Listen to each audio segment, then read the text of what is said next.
नमस्कार.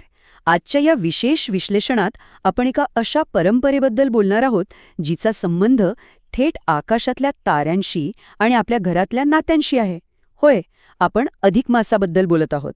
कर्मकांडाच्या पलीकडे जाऊन ह्या परंपरेचा खरा अर्थ काय आहे हे आज आपण उलगडून बघणार आहोत. चला तर मग लगेच सुरुवात करूया. तर आज आपण काय काय बघणार आहोत.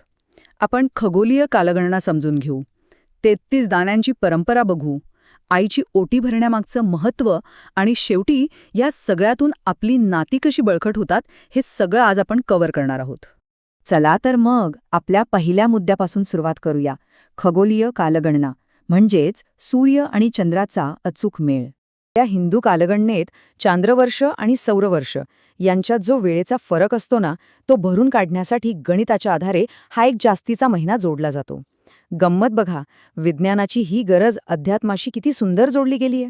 साक्षात भगवान विष्णूंनी या महिन्याला स्वतःचं नाव दिलं, म्हणूनच आपण याला पुरुषोत्तम मास असंही म्हणतो. आता आकाशातल्या या गणिताकडून थोडं जमिनीवर येऊया, मानवी समाजाकडे. आपला पुढचा मुद्दा आहे 33 दाणांची परंपरा आणि अलिप्तता. आता यात होतं काय? एका बाजूला आपण 33 वस्तूंचं दान करतो, ही झाली भौतिक कृती. पण त्याच्या मागचं खरं आध्यात्मिक उद्दिष्ट काय आहे? तर आपल्यातला अहंकार सोडून देणे आणि त्याग, कृतज्ञता, करुणा यांसारख्या भावना जोपासणे. हे फक्त काही वस्तूंचं देवाणघेवाण नाहीये बरं का, तर समाजोपयोग आणि सेवाभाव आपल्या अंगी बाणवण्याचा हा एक खूप मोठा मानसिक संस्कार आहे. आणि म्हणूनच हा एक विचार खूप महत्त्वाचा ठरतो. दान हे दिखाव्यासाठी नसून श्रद्धा, नम्रता आणि निस्वार्थ भावनेने करावं. आपण काय देतो किंवा त्या वस्तूची किंमत किती आहे यापेक्षा आपण कोणत्या भावनेने देतो हे खूप जास्त महत्त्वाचं आहे. दानामागचा भाव मोठा असेल ना, तर वस्तू कितीही छोटी असली तरी तिचं महत्त्व कैक पटीने वाढतं. आता वळूया ह्या परंपरेतल्या सर्वात भावनिक आणि जिव्हाळ्याच्या विषयाकडे, आईची ओटी भरणे, साक्षात लक्ष्मीच्या रूपाचा सन्मान.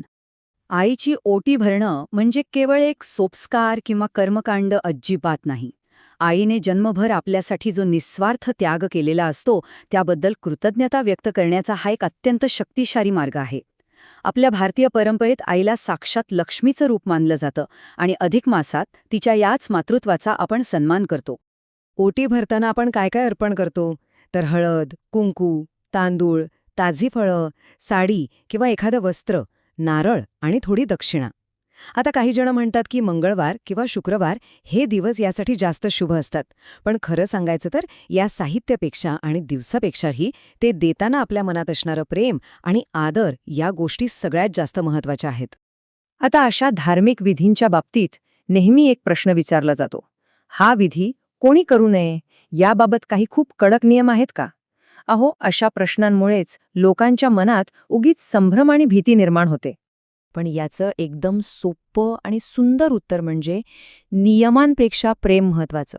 या परंपरेत सगळीकडे एकसारखा असा कोणताही कडक शास्त्रीय नियम नाहीये. अनेक ठिकाणी विवाहित स्त्रिया आईची ओटी भरतात, तर बऱ्याच कुटुंबांमध्ये अविवाहित मुलीही तेवढ्याच आदराने हा विधी करतात. इथे स्थानिक परंपरा आणि श्रद्धा यांना जास्त महत्त्व आहे. हा विधी कोणालाही कमी लेखण्यासाठी नाही, तर एका शुद्ध भावनेने करायचा तो एक गोड संस्कार आहे. आता हे सगळे मुद्दे एकमेकांशी कसे जोडलेत बघूया. या विश्लेषणाचा पुढचा भाग म्हणजेच अधिक मासाचं खरं मर्म, नातेसंबंधांचे पुनरुज्जीवन. अधिक मासाचा खरा संदेश फक्त धार्मिक दानधर्म करणं हा नाहीच आहे, तर नाती जपणं हा आहे. जावयाचा मानपान करणं, ज्यामुळे दोन कुटुंबांमधला दुवा मजबूत होतो. मुलीचा सन्मान करणं, आईची ओटी भरणं आणि गरजूंना मदत करणं. या अशा छोट्या छोट्या गोष्टींमधून कुटुंबातलं आणि समाजातलं प्रेम अधिक घट्ट होत असतं. एक प्रकारे हे आपल्या सामाजिक सुरक्षेचं आणि कौटुंबिक बंधांचं सेलिब्रेशनच आहे. लोकांचा सर्वसाधारण समज काय असतो की अधिक मास म्हणजे फक्त कडक उपवास आणि नियम पाळण्याचा महिना. पण खरी परिस्थिती याच्या पूर्णपणे वेगळी आणि खूपच उबदार आहे.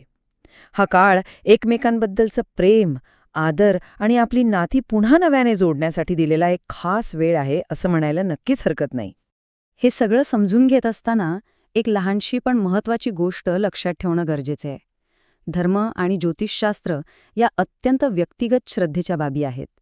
आजच्या या विश्लेषणाचा उद्देश फक्त या परंपरेमागचा अर्थ समजावून सांगणं हा आहे. त्यामुळे कोणतेही विशिष्ट धार्मिक नियम पाळण्यापूर्वी योग्य तज्ज्ञांचा सल्ला नक्की घ्या.